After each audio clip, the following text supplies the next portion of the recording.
الحمد لله الحمد لله الذي أرسل رسوله بالهدى ودين الحق ليظهره على الدين كله ولو كره المشركون. أشهد أن لا إله إلا الله وحده لا شريك له وأشهد أن محمدا عبده ورسوله. أما بعد. Hadirin mukminin, muslimin, muslimat, tuan-tuan dan puan-puan yang dirahmati oleh Allah Azza wa Jalla.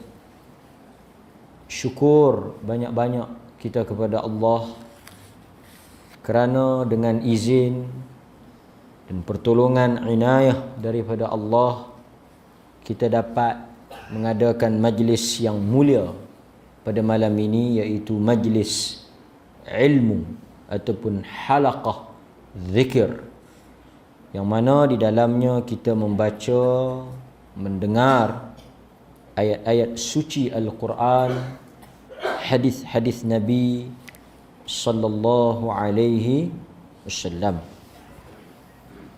Yang mana tuan-tuan, insya-Allah kita akan mengadakan kuliah di sini secara bulanan. Mulai daripada bulan ni, ini minggu yang pertama. Tahun lepas kita tidak dipecat. Saya nak, banyak orang duk tanya pasal apa tak mai Masjid Al-Aqsa. Tu imam duk mesej. Dia akan mesej 2-3 hari sebelum tu untuk nak confirm. Setakatlah rata-rata masjid yang kita pi, kita yang tidak dapat memberikan komitmen, ataupun saya yang tak dapat hadir di masjid-masjid tu. Tak ada lagi masjid yang tak terima kita lah, ataupun yang telefon ni setakatlah belum ada lagi lah. Yang telefon kata jangan mai dah, ataupun takat minggu ni saja, belum ada lagi lah. Alhamdulillah, permintaan itu masih ada. Cuma kita tak boleh nak bagi komitmen lah, dia oleh kerana ada urusan-urusan yang lain. Tapi insya-Allah kita cuba di masjid ni sebulan sekali untuk kita buat. Dan minggu yang pertama, Jumaat minggu yang pertama, tidak ada perubahan, kita akan buat kelas bulanan di masjid di sini. InsyaAllah dalam kuliah-kuliah yang lain pun kita akan mula buat susunan baliklah, supaya setiap masjid ni kena seorang sikit, sehinggalah Allah izin pada masa-masa yang akan datang. Itu yang pertama. Yang kedua, saya nak sentuh sikit untuk ingatan bersama benda-benda yang sudah kita semua maklum. Tuan-tuan, para ulama fiqh, yakni ulama-ulama hukum, apabila mereka bincang tentang kedudukan saf, salat bagi sembahyang berjamaah. Kalau sembahyang fardiyah, sembahyang individu seorang-seorang, tak timbul isu susunan saf. Saf ataupun barisan ni, susunan makmum ini timbul bila kita salat berjamaah. Sekurang-kurangnya salat jamaah mesti ada imam dan satu makmum. Alal aqal, paling kurang makmum mesti seorang. Dia tak boleh tak ada langsung.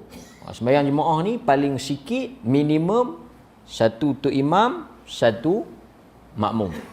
Maka itu dikira sebagai salat berjamaah. Apabila kita tengok hadis-hadis Nabi sallallahu alaihi wasallam, kalau imam dengan makmum seorang, imam dengan makmum seorang, maknanya imam makmum seorang.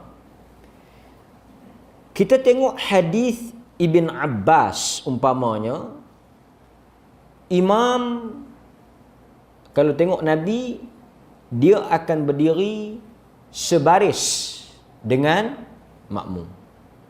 Kita tengok dalam hadis, imam akan duduk satu line sama dengan makmum. Sebab itu kalau kita tengok pandangan Al-Imam Al-Bukhari rahimahullah, dia cenderung kepada pendapat imam duduk sama dengan makmum jika seorang-seorang. Maknanya tu imam diri sama dengan makmum. Itu berdasarkan kepada riwayat hadis. Dan sebahagian ulama antaranya Al-Bukhari, dia cenderung kepada diri sama. Walau bagaimanapun, kita tak nafikan di sana ada pandangan dalam mazhab Al-Imam Asy-Syafi'i yang menyatakan bahawa makmum berdiri sedikit belakang daripada imam.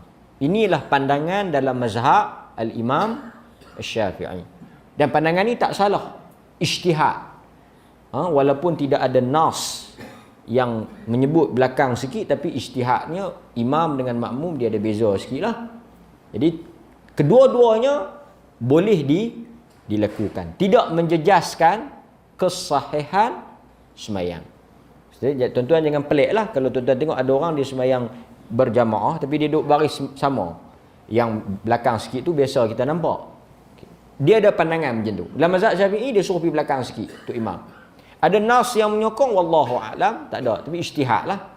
Dan benda ni tak menjejaskan kesahihan semayang. Kalau bertambah makmum jadi 2 orang, maka dia ada perubahan sikit. Kalau kita tengok dalam hadis Anas bin Malik umpamanya, Ibnu Abbas, mereka cerita Nabi SAW akan meletakkan jamaah makmum yang 2 orang ni, kalau seorang tu sebelah kanan kan, seorang-seorang tu, kalau 2 orang dia akan duduk di belakang tengah imam. Wast, dia panggil wast ni tengah. Maknanya kita nak start jemaah atau nak start sah tu di belakang imam. Di belakang tu boleh jadi kanan, belakang juga, kiri, belakang juga. Kalau tengok Nabi tarik letak di tengah. So starting dia di mana? Tengah. Lepas tengah tu dia mengembang lah. Sama ada dia pergi belah kanan pun tak apa, ataupun dia mengembang belah kiri pun tak apa. Umpamanya kita mai saf pertama penuh, saf kedua penuh.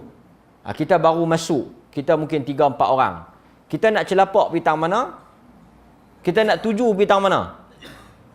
Kita tuju mai tengah belakang tu imam. Kita jangan kereta parking tanu, kasut masuk kat tu, tapi kita mai belah ni. Kita hang masuk kat tu, parking kereta kat tu, kasut belah tu. Pasal hang duduk belah ni. Dia takut ni yang depa hidang kat ni.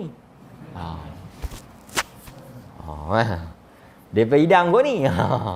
Dia tengok tang hidang lah. Pandai ke? Kan? Kita mari tengah. Kemudian dia merapat mai lah. Wanita di belakang lah. Wanita di belakang. Wanita belakang pun tengah imam juga. Tengah imam. Ini struktur susunan yang diletakkan garis panduannya oleh Nabi sallallahu alaihi wasallam. Dan kita jangan buat macam jadi tak cantik kan? Kerana dia boleh melibat putusnya sah.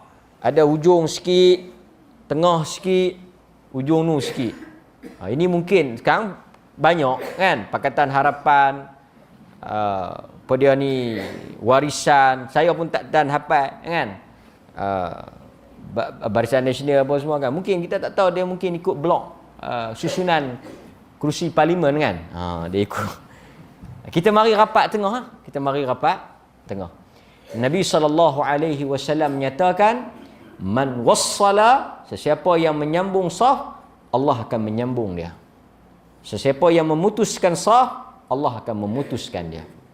Dan Nabi SAW mengingatkan kita tentang kesempurnaan salat bergantung kepada kesempurnaan sah. Ini kita kena perhatilah. Kemudian berkait dengan kanak-kanak dan sebagainya tu telah dibahaskan oleh para ulama, dan saya ingat di perlis pun kita dah ada garis panduan tentang kedudukan sah kanak-kanak yang mana diharuskan berada bersama dengan orang dewasa berdasarkan hadis yang mana Nabi meletakkan seorang anak yatim berada bersama dengan saf. Anas juga pernah berada satu saf dengan Ibnu Abbas. Okey. Nampak Jadi ini sikit sebagai peringatan bersama bagi kita.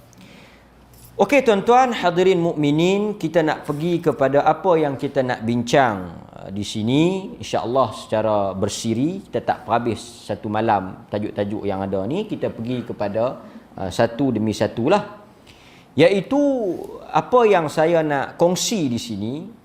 Kita tahu orang Islam sangat dekat dengan Al-Quran. Kita dan Al-Quran tidak dapat dipisahkan. Kita banyak bermuamalah. Perkataan yang digunakan bermuamalah, iaitu berhubung dengan Al-Quran. Membacanya, belajar tentangnya, mengkaji dan sebagainya. Kita kena ingat, Al-Quran kalam Allah yang sangat mulia. Dan Al-Quran mempunyai ahkam fiqhnya. Hukum-hukum fiqh ataupun hukum-hukum yang berkait dengan adab, etika apabila kita berurusan dengan Al-Quran. Dan hukum-hukum itu yang kita nak bincang pada malam ini dan malam-malam yang seterusnya, iaitu al-ahkam al-fiqhiyah al-khasah bil-Quranil Karim.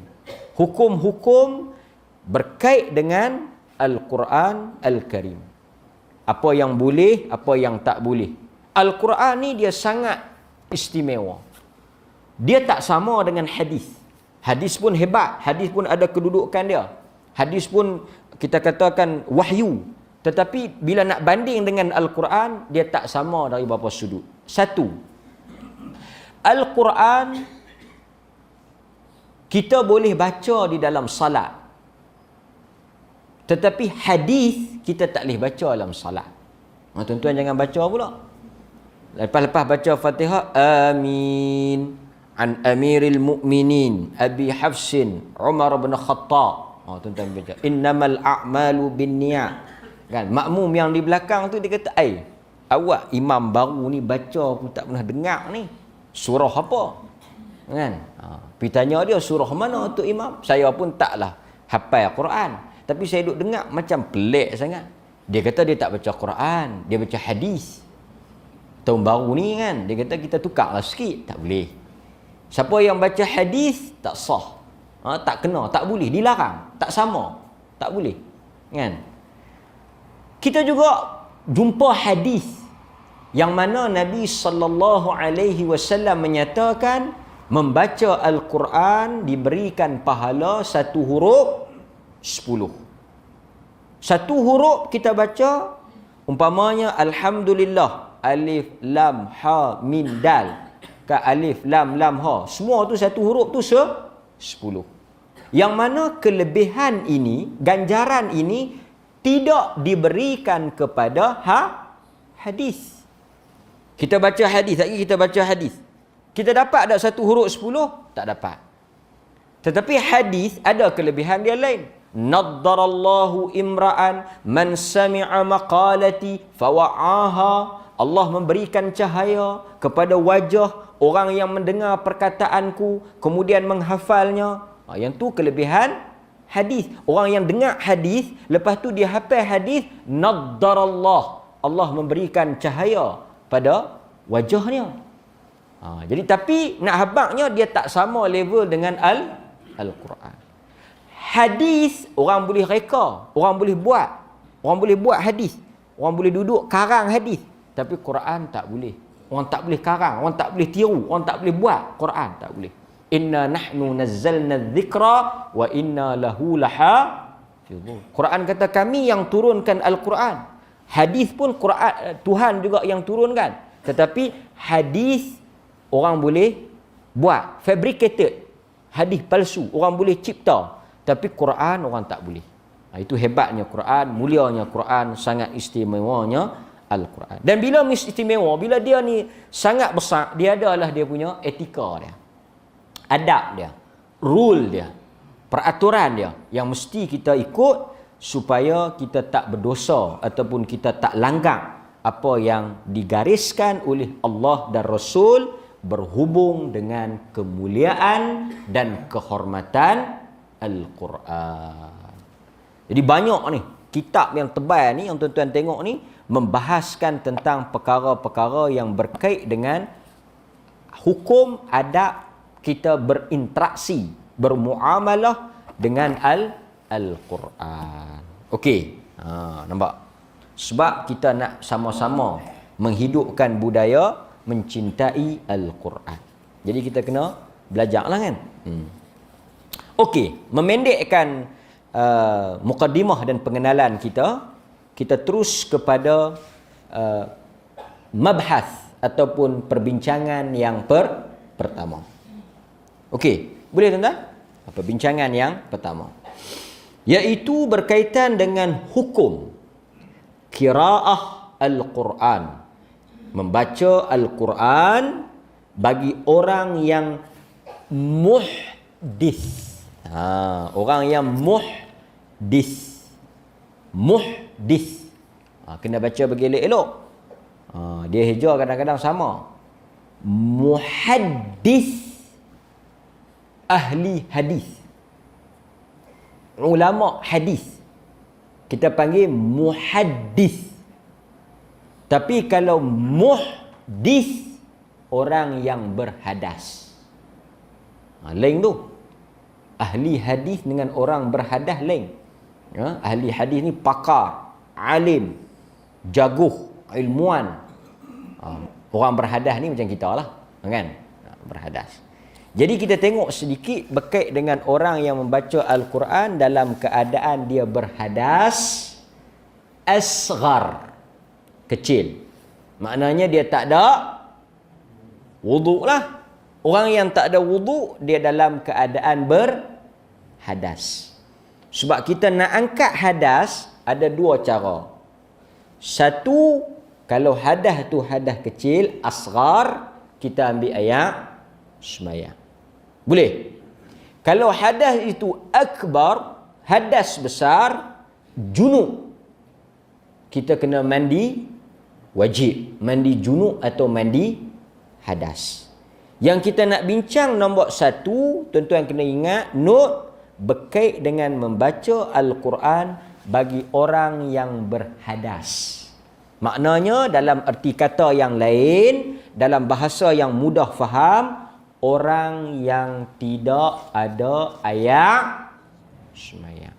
Soalan ni kerap juga ditimbulkan ataupun kerap juga orang ajukan. Dia kata, Ustaz, saya nak baca Quran, tapi saya nak tidur. Nak baca tu di atas katil, nak berbaring.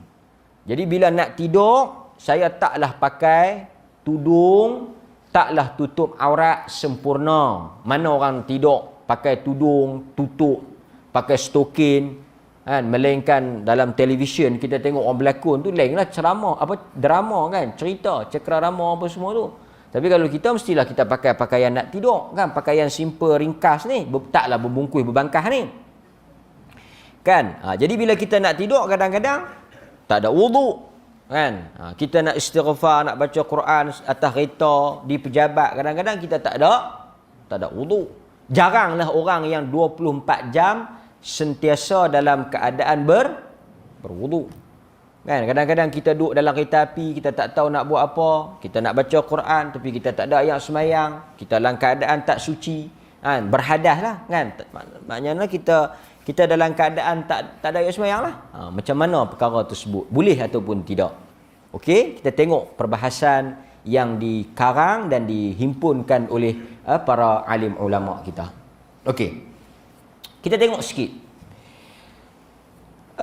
Para ulama fiqh bersepakat, boleh dikatakan bersepakat, ijma', tak ada yang berbeza pendapat dalam hal ini, bahawa diharuskan, dibolehkan, dibenarkan membaca, jawaz, harus, boleh membaca Al-Quran bagi orang yang berhadas kecil, yakni orang yang tidak mempunyai wudu, tidak berada dalam keadaan ayat semayang lah, mengambil wudu atau berwudu sebelum membaca Al-Quran hanyalah mustahab, sunat saja.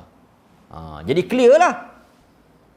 Jadi kalau kita teringat nak baca Quran, walaupun kita tak ada ayat semayang, kita baru selesai apa hajat ke, baru apa ke, kan, kita tak ada ayat semayang ni, kita nak baca Quran kan, sambil tunggu makanan ke, sambil tunggu kereta api ke, sambil apa ke, kita nak baca Quran, boleh tak boleh? Tak ada ayat semayang, mustahab.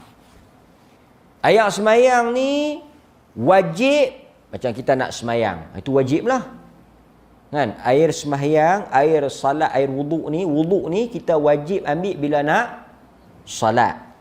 Satu lagi wajib juga kita berwuduk bila nak tawaf.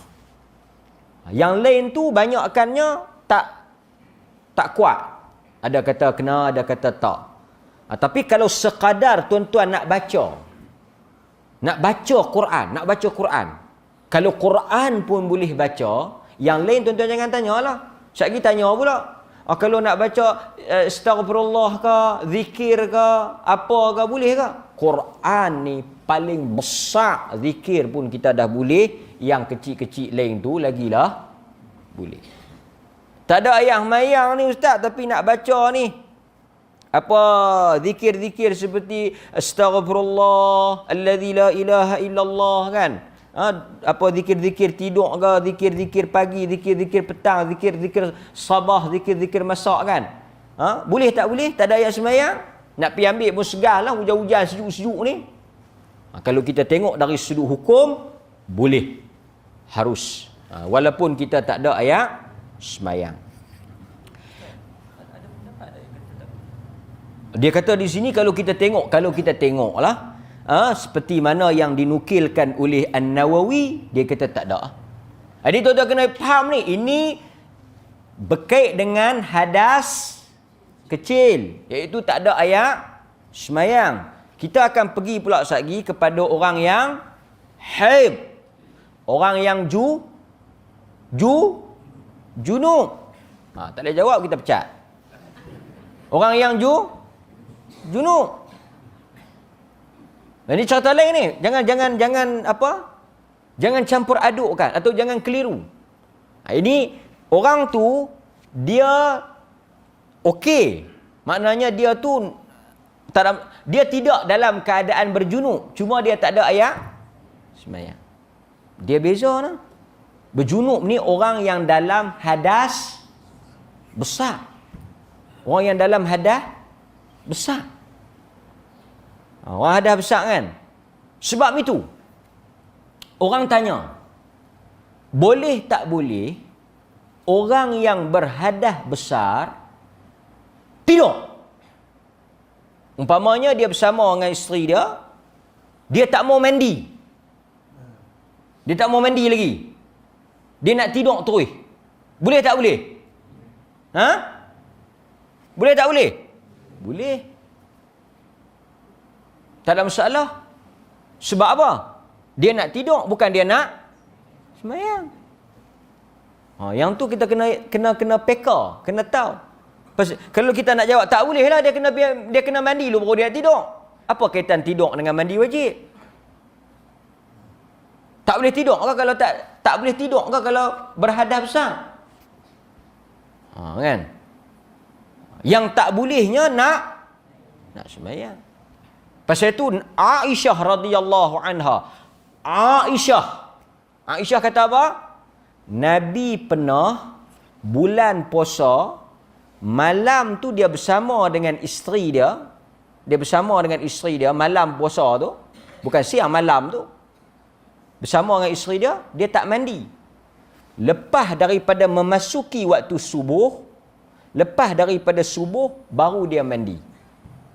Maknanya dia tidur dalam keadaan tak mandi wajib, dalam keadaan berhadas besar. Menunjukkan bahawa orang yang nak puasa, dia memasuki waktu fajar. Dia masuk waktu fajar. Maknanya dia memasuki waktu subuh. Kalau dia tak mandi, batal tak puasa? Tak ada sangkut paut mandi wajib dengan puasa. Dia kata kalau saya tak mandi terus hari tu, buka puasa nanti baru saya, lepas buka puasa saya mandi. Puasa tu tak ada masalah lah. Cuma macam mana hang semayang? Dia kata saya puasa saja, semayang tak. Betul juga, pasal ramai juga kategori ni. Kategori mana? Kategori apa dia? Puasa tak semayang. Macam tu imam lah ambil elan tak main bertugas. Ramai je kategori tu. Kan? Dia macam tu juga, puasa tapi tak semayang. Banyak juga kategori tu. Kategori jenis pelik ni dia panggil. Pelik, luar pelik tapi biasa. Kan? Boleh. Cuma tapi yang dia ni dia bukan hadas besar, dia hadas kecil. Kan? Pasal kita bisa tanya dalam kuliah, apa hukum ambil ayat semayang? Wudu. Apa hukum dia? Apa hukum mengambil wudu? Hukum mengambil wudu sunat. Hukum mengambil wudu sunat. Dia hanya wajib bila nak semayang. Tuan-tuan nak tengok Hindustan umpamanya, esok hari Sabtu pukul 2. Nak tengok Hindustan.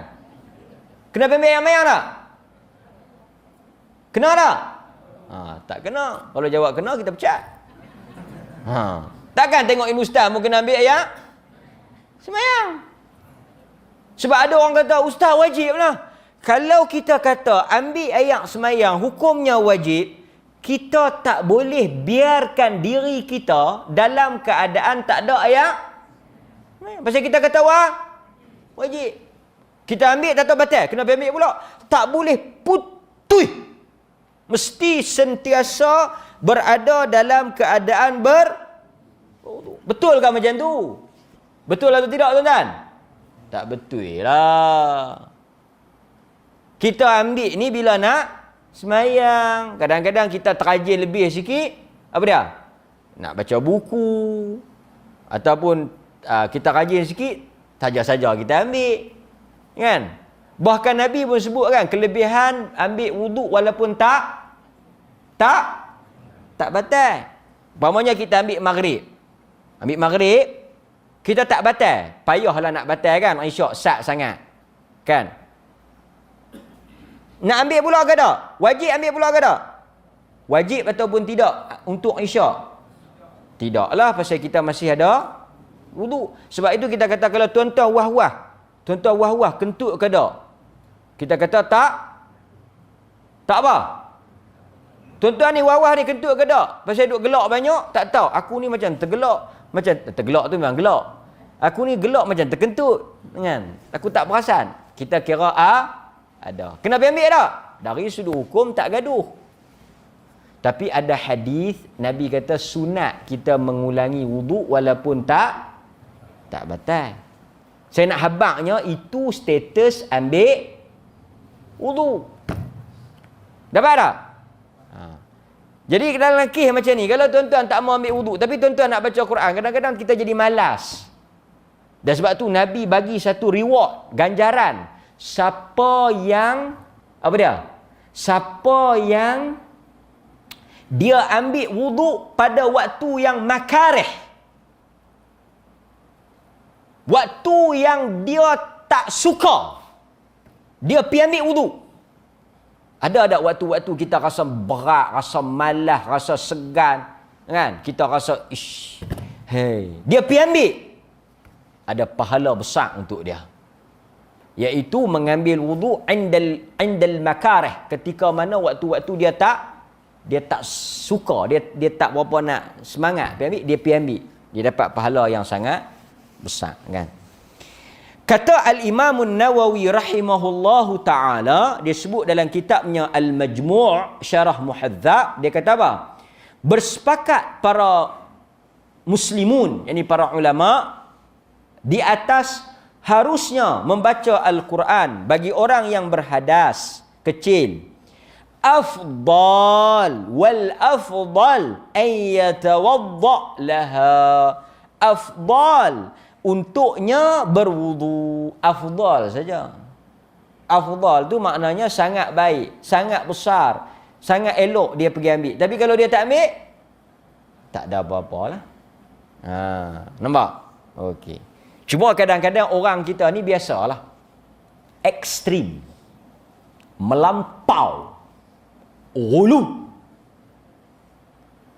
Iblis bila dia mari kat kita, dia akan buat dua kaedah. Satu, dia akan buat manusia lalai, tak peduli ke agama ni. Inilah geng-geng maksiat, geng-geng haru biru ni, geng-geng penin ni, yang tak cara ke agama ni, yang tak ambil bab agama ni. Mayang pun dah, apa pun dia hidup ikut dan dia. Yang ni kita kata ahli maksiat ni, setan dia buat jugalah. Hak ni yang banyak. Yang tak mayang, yang kaki maksiat, kaki dangdut, kaki apa ni, kaki apa ni tak ketahuan ni. Okey. Tapi kita jangan lupa, syaitan, iblis juga ada kaedah untuk menyesatkan manusia golongan yang kedua. Satu, dia hasut supaya tak peduli, tak ambil bab, tak ambil tahu urusan agama ni, dia tak reti apa, dia tak ambil langsung peduli, tak tahu. Mayang apa mau tak tahu. Satu lagi yang dia juga buat, yang juga kerja makar, tipu daya iblis, apa dia? Membuat seseorang itu melampau dalam beragama. Tak semayang langsung pun kerja iblis, semayang lebih pada padan patut pun sebenarnya daripada iblis. Bersifat ghulu, bersifat melampau, melebihi daripada apa yang diajar oleh Nabi pun sebenarnya melampau. Ambil wudu disunahkan, bagus, tapi kita jangan wajibkan tempat yang tak wajib. Yang Nabi kata semayang kamu wajib ambil, tawaf kamu ambil wajib. Adalah 2-3 benda lain yang ulama sebut. Tapi yang lebih-lebih tu tak payahlah kita nak lajak lebih sangat. Laju tak tahu mana, tapi bila break, lajak pergi ke depan. Sampai kadang-kadang kita dengar, sakan juga. Saya mewajibkan semua pekerja saya masa uli peneram ni mesti dalam keadaan berwudu. Kalau mereka uli peneram ni, mereka duk goreng peneram ni, mereka kentut, saya suruh mereka pergi ambil wudu, baru mereka main uli, mereka goreng lain peneram ni. Oh, sakan.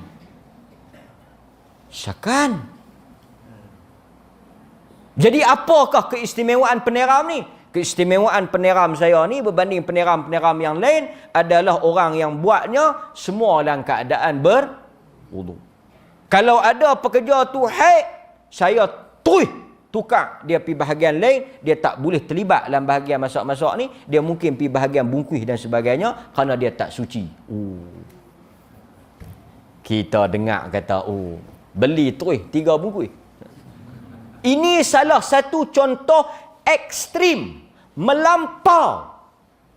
Ada tak dalil yang mewajibkan satu orang nak masak, satu orang nak urus makanan ni mesti tak boleh haid, tak boleh dalam keadaan berjunub, tak boleh dalam keadaan tak ada wudu, mesti ada wudu, mesti tutup aurat apa semua.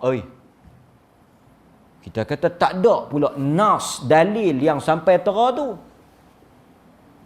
Maknanya kalau tak ada wudu, tak boleh masak. Oi, itu dah jadi wajib. Maka sebab itu kita kata jangan kita melampau dan jangan kita menambah-nambah, jangan kita ekstrim pada perkara-perkara yang tak ada dalil.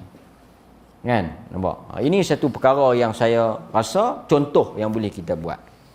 Okey. Banyak orang lagi pasal tu duduk dengar makanan ni dalam keadaan berwudu, lepas tu dipasangkan ayat-ayat Al-Quran. Oh, kan? Masa proses pembuatan tu kita pasangkan ayat-ayat Al-Quran sebanyak 30 juzuk. Maknanya sentiasalah proses itu dengan ayat-ayat Al-Quran. Kita kata pasang kat siapa? Pasang kat tu lah makanan tu apa semua tu, krepek-krepek apa semua tu supaya dia dengar Al-Quran tu. Kita tahu Quran ni tak turun untuk krepek tu, dia turun untuk hang. Yang kita manusia ni tak dengar juga. Tak apa kalau kita tak dengar pun, sebab apa? Nanti kita akan makan krepek tu dah dengar Quran. Yang ni yang duk jual kat kampung ni, yang kita memang dengar di masjid ni tak apalah. Yang kat bawah tu, oh pantang jual produk Al-Quran ni, sapu cerah. Benda ni sebenarnya kalau kita nak habaq secara terus terang, ini contoh-contoh orang yang mengeksploitasi, menyalahgunakan agama untuk lakukan barang dia. Melampau lah, ekstrim lah. Kan? Ini salah satu contoh yang kita boleh bawa. Kan? Okey. Jadi kata Al-Imam Nawawi rahimahullahu ta'ala, ulama' bersepakat bolehnya membaca Al-Quran. Tak ada masalah. Tapi kalau dia nak ambil wudu, itu lebih afdal. Kita baca pendapat dulu. Kita baca dalil pula.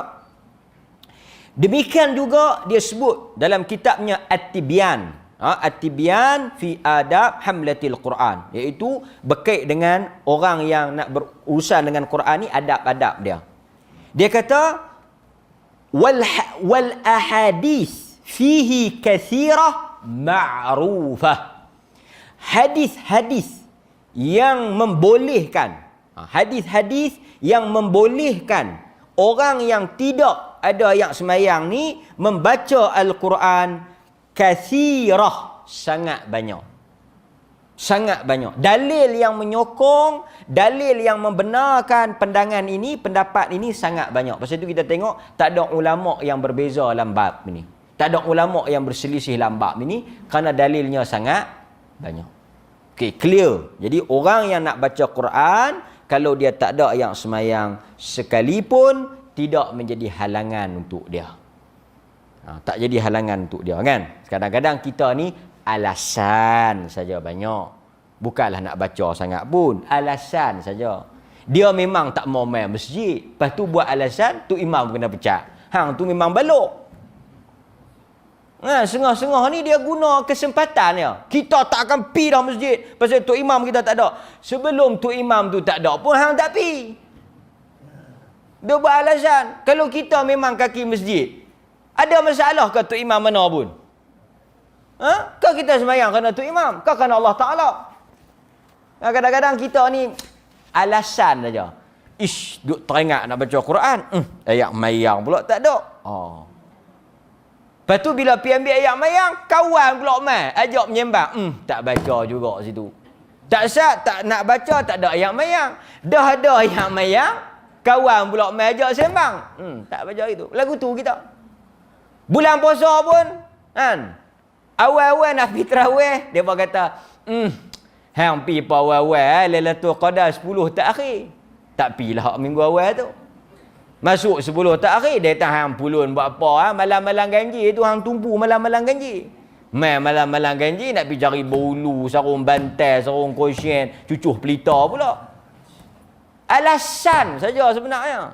Pokok pangkalnya di diri kita. Jadi tak payah kita nak troubleshoot, nak menyalahkan pihak nu, menyalahkan pihak ni. Kalau kita tu malas, kita tu tak mau baca, kita tu memang penyegat, mengakulah. Mengaku tak mau bersalahkan orang lain, kan? Okey. Ini satu bab, kan? Jadi kita sambung balik tamat kita tadi. Okey, kita nak baca sekarang ni hadis-hadis yang berkait dengan apa? berkait dengan bolehnya ataupun dalil yang menunjukkan bolehnya kita baca Quran dalam keadaan kita berhadas kecil ni. Tak ada yang mayang ni. Mari kita tengok. Ni kita kena tengok dalil ni. Sebab kita mengajar manusia beramal berdasarkan dalil.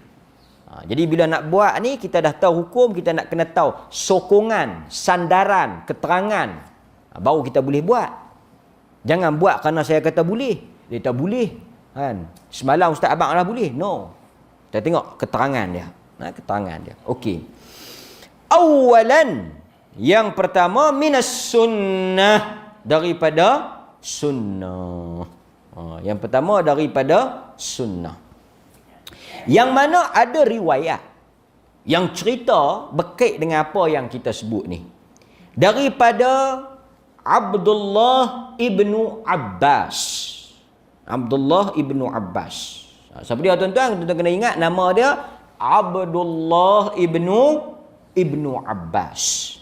Yang mana Abdullah ibnu Abbas ni secara ringkasnya dia bermalam di rumah Maimunah. Maimunah ni siapa? Isteri Nabi merangkap ibu saudaranya. Jadi dia pergi tidur rumah Maimunah, yang mana pada malam tersebut Nabi juga bermalam di situ. Maimunah. Maimunah. Yang mana Maimunah ni bukan sahaja isteri Nabi, dia juga khalah, ibu saudara kepada Ibnu Abbas. Okey. Itu kita tahu dia punya latar belakang cerita ni. Dia kata apabila dia tidur di rumah Maimunah tu, kita ringkas-ringkas ni, kita skip cerita dia panjang. Rasulullah sallallahu alaihi wasallam bangun di pertengahan malam. Maksudnya apa? Nabi sallallahu alaihi wasallam dia mulakan malam dia lepas daripada Isyak, dia buat apa? Nabi lepas padang Isyak dia buat apa? Dia buat apa? Terus tidur.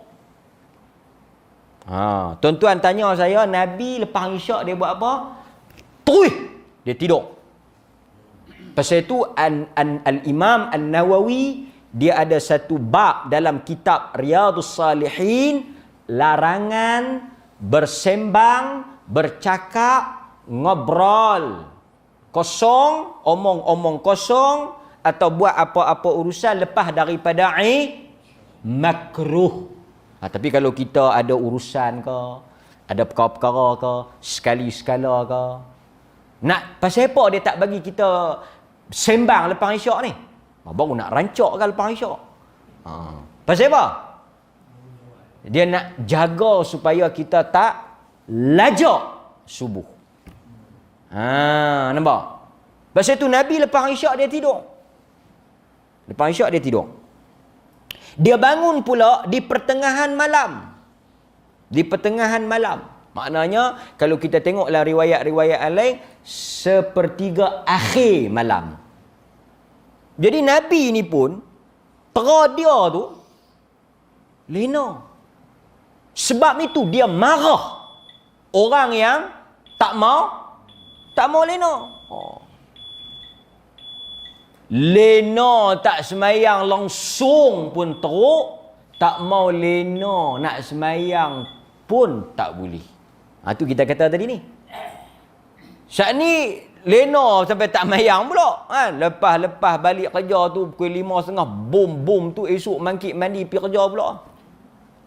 Yang ni pun syaitan, yang ni pun iblis. Yang tak mau lena, yang semayang tak berhenti pun sebenarnya termasuk dalam sifat tipu daya iblis. Kena lena.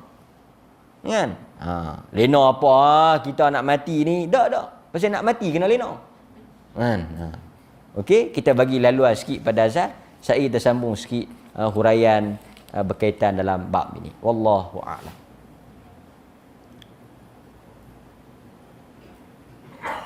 Okey. Jadi Nabi SAW dia tidur dulu.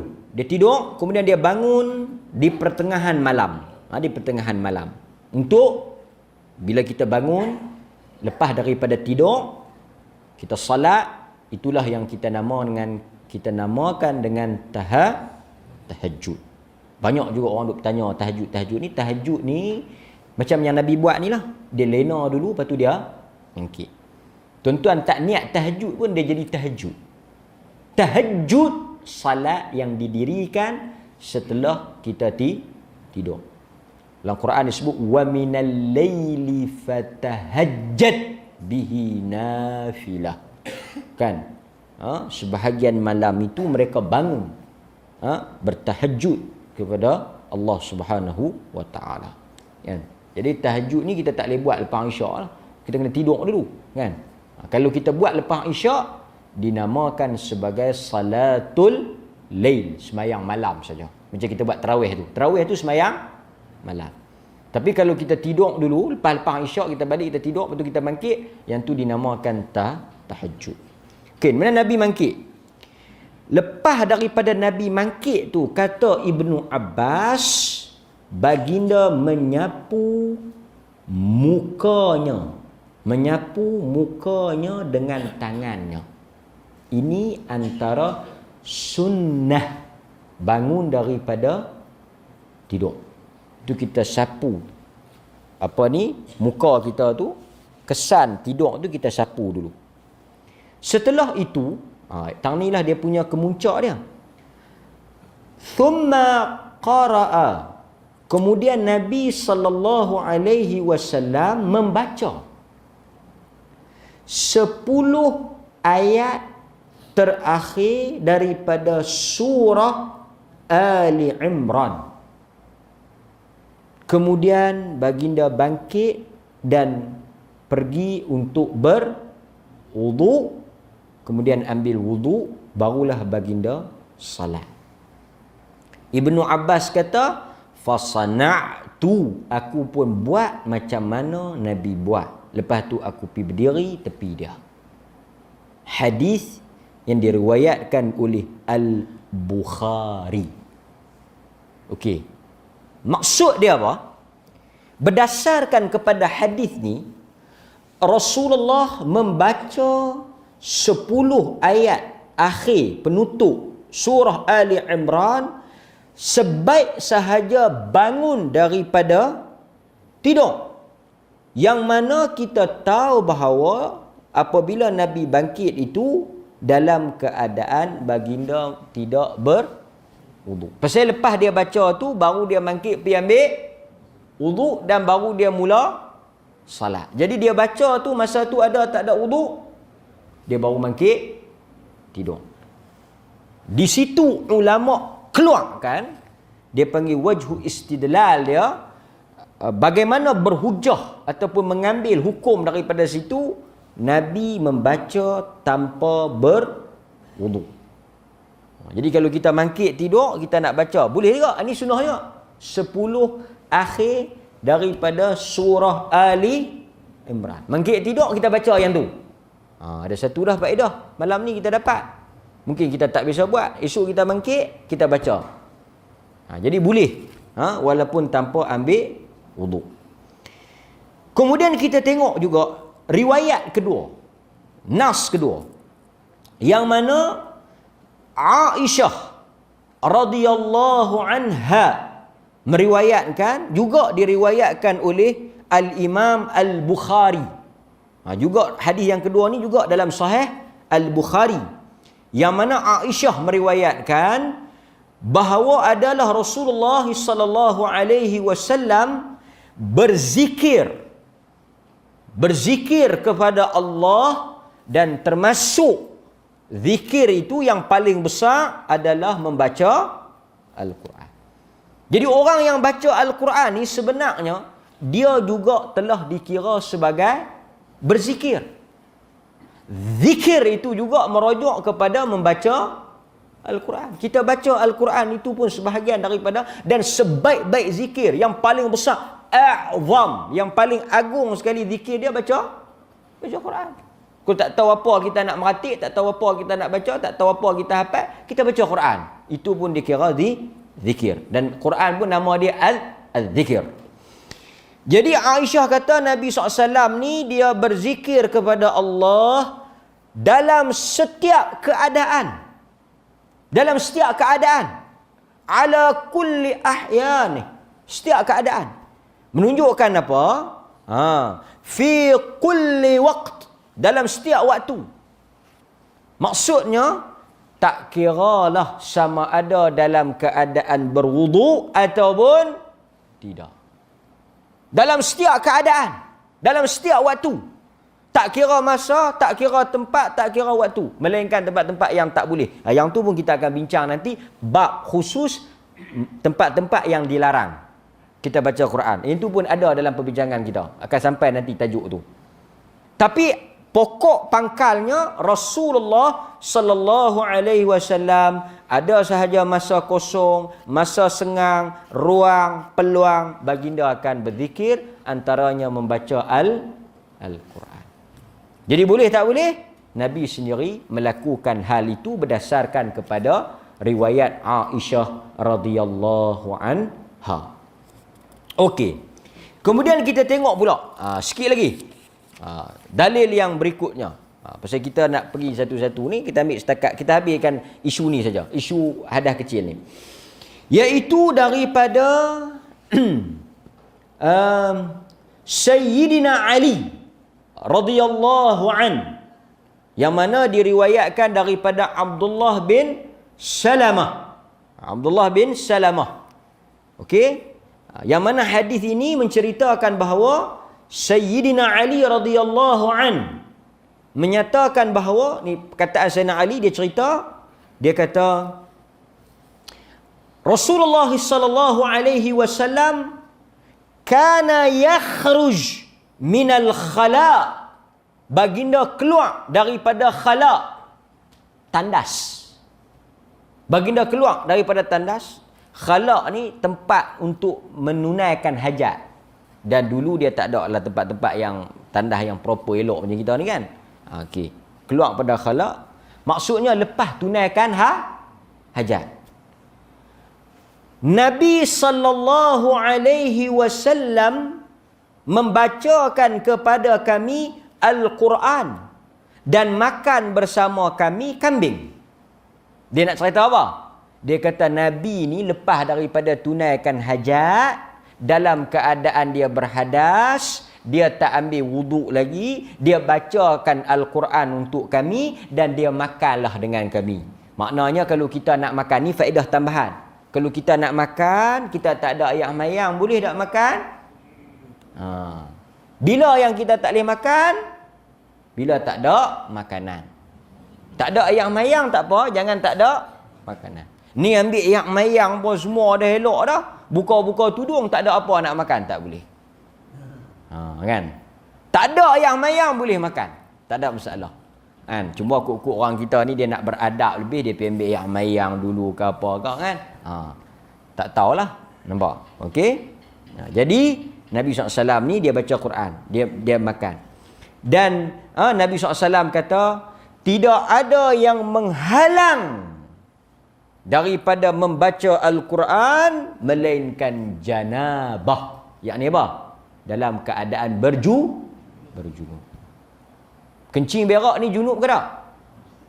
Kencing berak ni junub ke tak? Tak. Okey.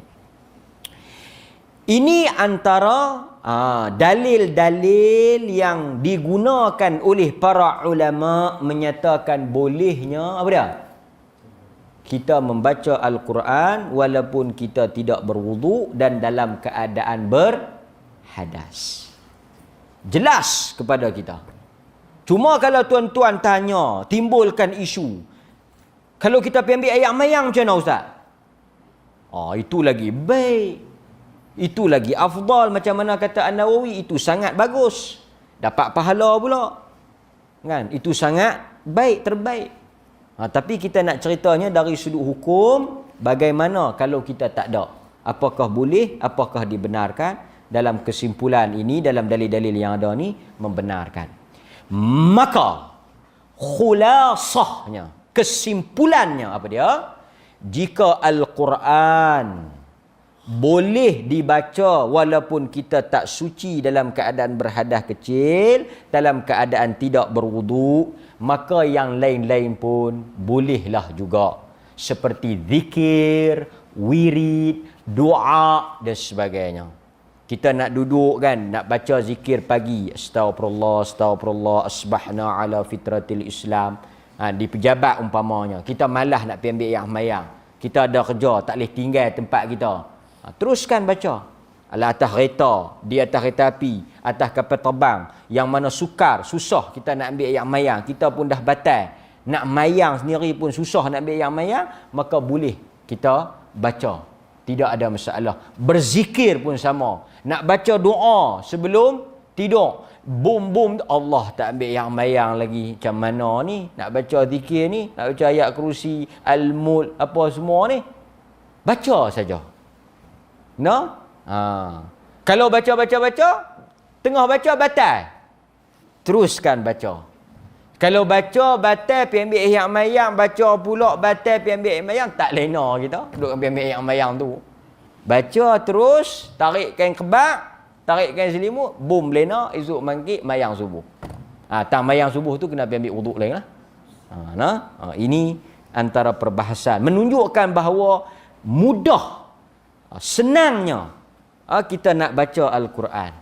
Maksudnya dalam keadaan tuan-tuan pun fahamlah situasi kita ni kadang-kadang menghalang kita daripada nak ambil yang semayang. Tapi tak menghalang kita daripada membaca Al-Quran.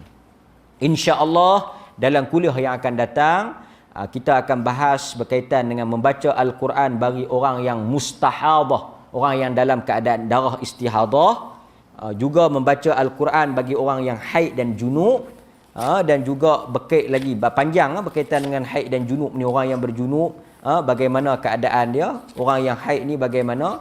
Kemudian ada juga perbincangan, saya sebut sikit sepintas lalu, tentang membaca Al-Quran hammam, ditandas, makan qada al-hajah, tempat menunaikan hajat, ataupun tempat wadukhul biha ilaihima, ataupun kita membawa Al-Quran dimasuk tempat tu. Semua ni dibincangkan kerana perkara-perkara ni berhubung kait dengan Al-Quran secara langsung. Jadi insya-Allah lah kita sabar, kita pelan-pelan kita ambil satu persatu, mudah-mudahan ada manfaatnya insya-Allah. Okey, tuan-tuan ada soalan? Bagi soalan sikit kat tuan-tuan. Takat mana yang kita belajar lah, janganlah jawab lebih. Kan nanti kita nak kena bahas pula. Sila tuan-tuan. Ada soalan? Macam tadi sebut baca kan. Zaman tu musyaf tak ada, musyaf Quran ni tak ada lagi kan. Musyaf ni tak ada lagi kan. Okey. Kalau macam kita ni kita bagi tidur terpegang Quran. Okey. Sekarang tadi kita bahas soalan yang menarik. Kita bahas soal qiraah. Soal baca. Baca. Tuan-tuan bangkit, tuan-tuan baca. Amanar rasulu bima unzila ilaihi Allahu la ilaha illa. Tu baca. Baca kita dah clear dah. Dah jelas dah tuntas. Kita dah bincang. Sekarang soalan cikgu ni berdasarkan kepada apa yang cikgu faham, timbul berkaitan dengan sentuh Al-Quran. Memegang mashaf Al-Quran ni. Kita tak ada wudu, kita nak sentuh Al-Quran. Kita nak pegang Al-Quran. Boleh atau tidak? Baca tak semestinya pegang. Betul tak? Pegang tak semestinya baca. Yang banyaknya mana? Pegang tak baca. Tolong susun. Kan? Tolong bawa hantaran. Kan? Pegang banyak. Pegang cum. Kan? Malam-malam dengar bunyi apa atas bumbung, ambil pegang. Baca tak? Pegang. Kan? Ada yang banyaknya yang tulis. Sekarang pegang. Pegang ni macam mana? Ada dibahaskan. Cuma saya nak sebut kat tuan-tuan, kita kata tadi yang disepakati wajib, maksudnya tak boleh, tidak, tak sah pada salat dan pada tawaf. Pada salat dan pada tawaf. Jadi tuan-tuan dapat tak? Dapat tangkap tak? Maksudnya pada bab menyentuh berlaku perbezaan pandangan di kalangan alim ulama. Memang ada yang mengatakan tak boleh sentuh. La yamassuhu illa at-tahir. Tak boleh sentuh melainkan orang yang suci. Kemudian Quran kata tak menyentuh Al-Quran kecuali orang yang disucikan. Perbincangan tu panjanglah, tapi saya nak sebut memang ada, dan ada juga yang berpegang dengan sunat. Sunat aja. Kalau tak ada ayah mayang pegang pun tak apa, sunat je. Sebab apa? Dia pun jawab juga. Dia kata yang pertama, hadis-hadis yang kata tak boleh pegang tu lemah. Kemudian ayat Quran yang kata tak menyentuh Al-Quran melainkan yang disucikan. Dia kata yang disucikan, bukan yang menyucikan. Yang disucikan ni merujuk kepada malaikat. Dan Quran yang dimaksudkan tu bukan Quran Masahaf ni. Quran yang dimaksudkan Quran di Lauhul Mahfuz. Jadi maksudnya benda tu ada perbincangan. Kawan ni sebut macam ni, kawan ni jawab macam ni. Jadi sebab itu saya kata, keluar daripada khilaf. Sekarang ada kata tak wajib, boleh pegang walaupun tak ada ayat mayang. Sebahagian lagi kata kena pegang. Tuan-tuan, senang kita buat macam mana? Kita pergi ambil ayat mayang. Pasal apa? Bila kita pergi ambil ayat mayang, yang kata tak wajib pun tak ada masalah, yang kata wajib lagi tak ada. Tuan-tuan faham tak? Sekarang ni ada kata kena. Yang tu kata, dia kata ambil tu bagus, tak ambil tak apa. Dia kata ambil tu bagus, sunat. Tak ambil, boleh pegang. Sekarang ni kita pergi ambil lah. Bila kita pergi ambil, yang kata wajib pun kita dah selesai, yang kata tak wajib pun dah selesai. Kita keluar. Tak perlu berselisih. Maka bila kita nak sentuh mashaf, kita ambil ayat sembahyang. Kemudian dijawab pula. Lepas tu dia kata panjang. Bagaimana pula kita nak faham Nabi menghantar Al-Quran kepada orang bukan Islam? Mereka tu ambil yang mayang tak? Quran kan Nabi hantar. Tulis Al-Quran hantar pada orang bukan Islam. Lepas tu timbul pula isu macam mana pula kalau Al-Quran tu dalam telefon. Kan? Kita kan Al-Quran dah dalam telefon. Boleh tak kita pegang Al-Quran juga? Tapi bukan Masahaf, macam mana? Kan? Tuan-tuan ada Quran dalam telefon, tuan-tuan nak baca, tuan-tuan nak tolak, kena ambil mayang ke tak? Kan? Sama tak dia hukum dia dengan Masahaf? Kan? Seperti tuan-tuan tengok kan, ada dalam Quran lah kan, dalam telefon ni. Contoh kan, ni Al-Quran. Nampak? Okey, ni Al-Quran. Macam mana? Ada yang kata kalau Al-Quran tu bercampur dengan terjemahan, dia bukan Al-Quran. Jadi perbincangan dia panjang. Cuma secara ringkasnya, secara mudahnya apa? Secara mudahnya, kita ambillah untuk mengelakkan daripada perselisihan pendapat ni. Kan? Okey? Wallahu a'lam. Soalan lain? Ada? Kita bagi peluang. Kita bagi peluang. Ada? Kalau tak ada, kita tutup. Tak ada, tuan? Clear? Saya tengok telefon pun tak ada. Okey, tak ada. Okey, Jadi tuan-tuan semua sekarang ni tak sabar-sabar nak bacalah. Itu yang tak mau tanya soalan tu kan. Nak semangat nak baca. Mudah-mudahan bila kita dapat maklumat malam ni, semakin memberi peluang dan ruang untuk kita mendalami Al-Quran. Sekarang ni tuan-tuan, kita semakin tenggelam. Pasal apa tenggelam? Isu tak berhenti sat. Ni minyak turun, alhamdulillah. Kan? Tak berhenti sat. Itu kuil. Lepas tu isu apa? Jadi manusia, kita duk perhati orang Islam ni, dia sibuk ulas isu-isu yang timbul. Kan macam isu yang terbaru Imam pecat, yang dia qariah lain pun dia bersabuk dengan qariah tu. Jadi tuan-tuan, saya nasihatkan masa kita singkat. Hasan al-Banna disebut apa? Al-wajibat akthar minal awqat. Ini kata-kata Hasan al-Banna. Dia kata apa? Kerja banyak daripada masa. kerja banyak daripada masa.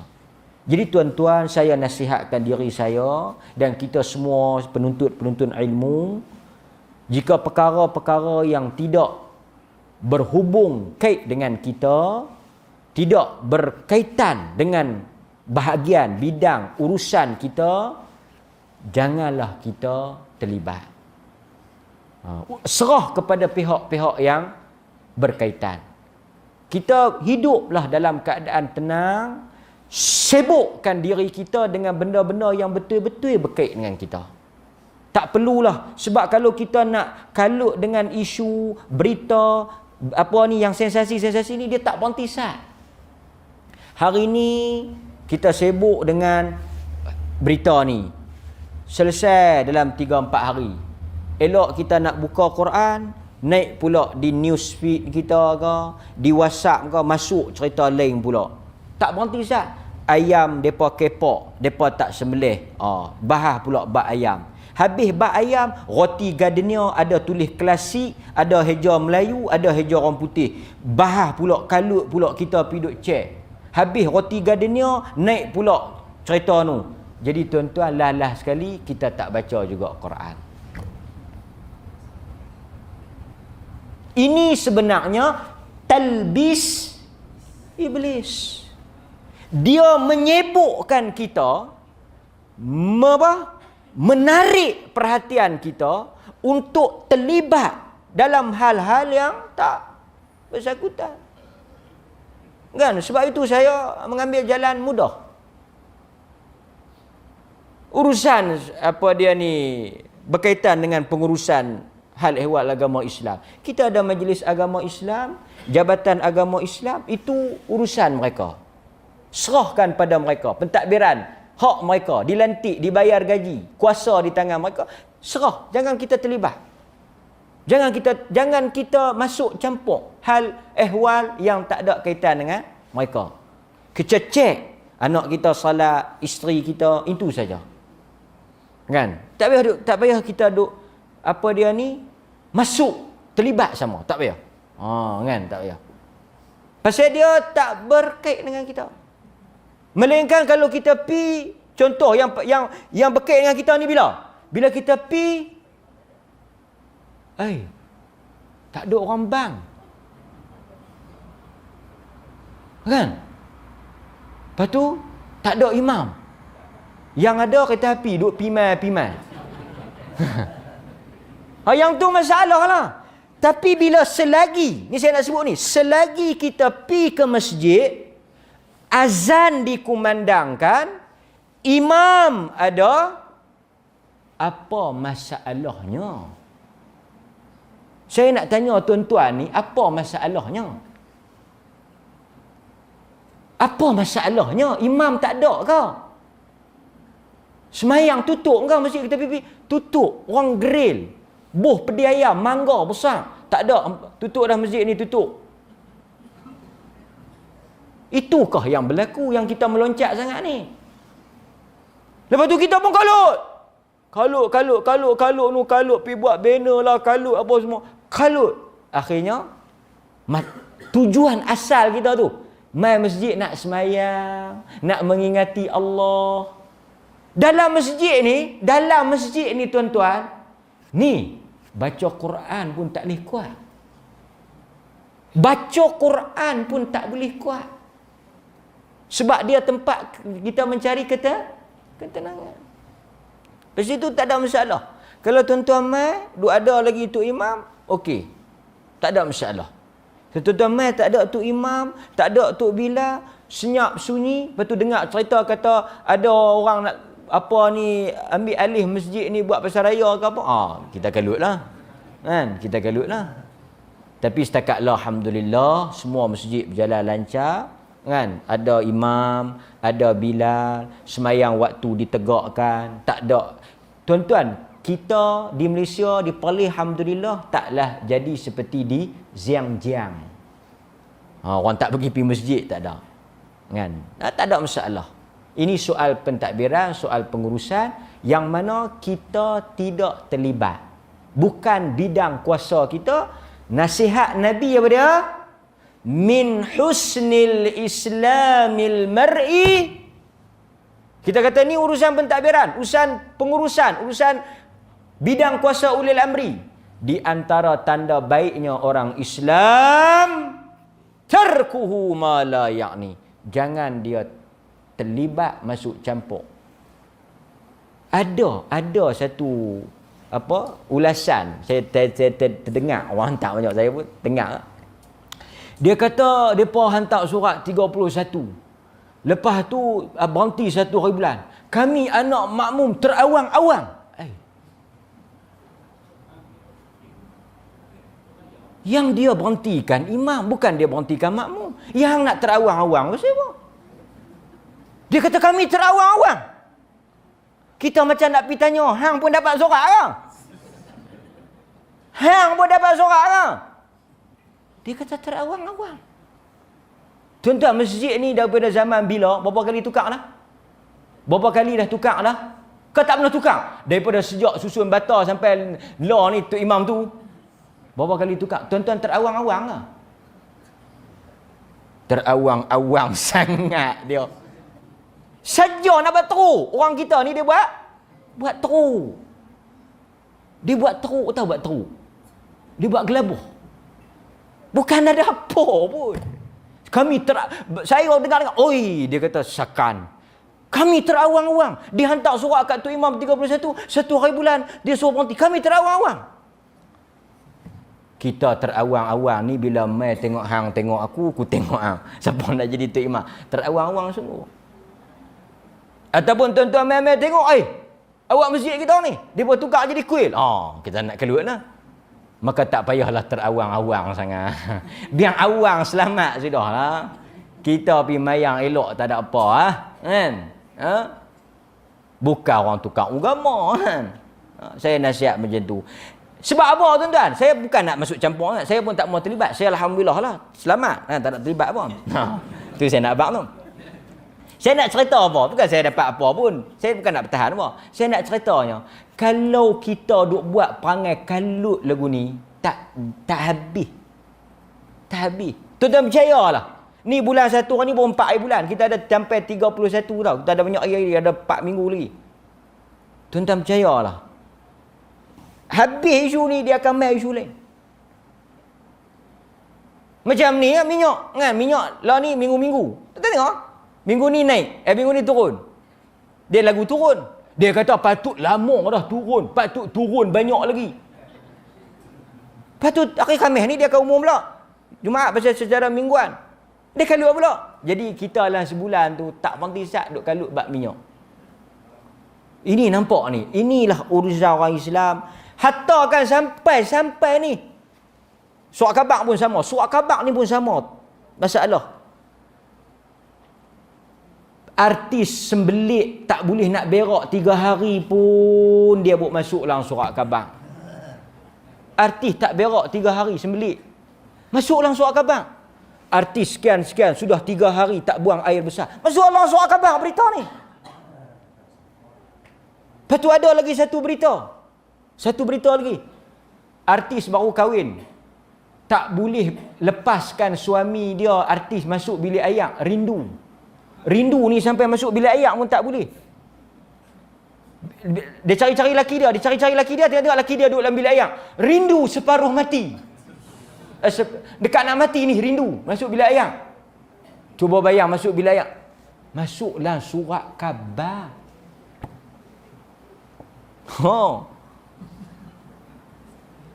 Lepas tu kita baca kalut pula. Pasal apa dia sembelit makan apa? Tu tengok. Tengok. Inilah masalah orang Islam, dia hidup dengan isu. Benda yang tak berkait dengan dia pun dia masuk campur. Benda yang sepatutnya dia ambil berat berkaitan Quran, mengaji dan sebagainya ni, dia tak mau nak ambil peti. Akhirnya apa dia? Yang tak sepatutnya dia ambil, yang sepatutnya dia tak peduli. Ini talbis iblis. Talbis iblis. Jadi saya harap tuan-tuan, nasihat saya bab kita bincang bab besar ni, bab Quran ni, marilah kita sama-sama sibukkan diri kita dengan Al-Quran. Kan? Sibukkan diri kita dengan Al-Quran, sibukkan diri kita dengan majlis ilmu, sibukkan dengan benda-benda bermanfaat. Pasal apa? kata para ulama, kalau kita tak isi dengan benda bermanfaat, maka akan masuklah benda yang tak bermanfaat. Kan? Gelas kalau kita tak isi dengan air, dia akan masuk sampah dan benda kotor. Kan? Itu nasihat saya untuk diri saya yang bercakap dan tuan-tuan yang mendengar. Kita semua akan ditanya di hadapan Allah Azza wa Jal. Wassallallahu ala nabiyyina Muhammad wa ala alihi wa sahbihi wasallam. Walhamdulillahi rabbil alamin. Assalamualaikum warahmatullahi wabarakatuh.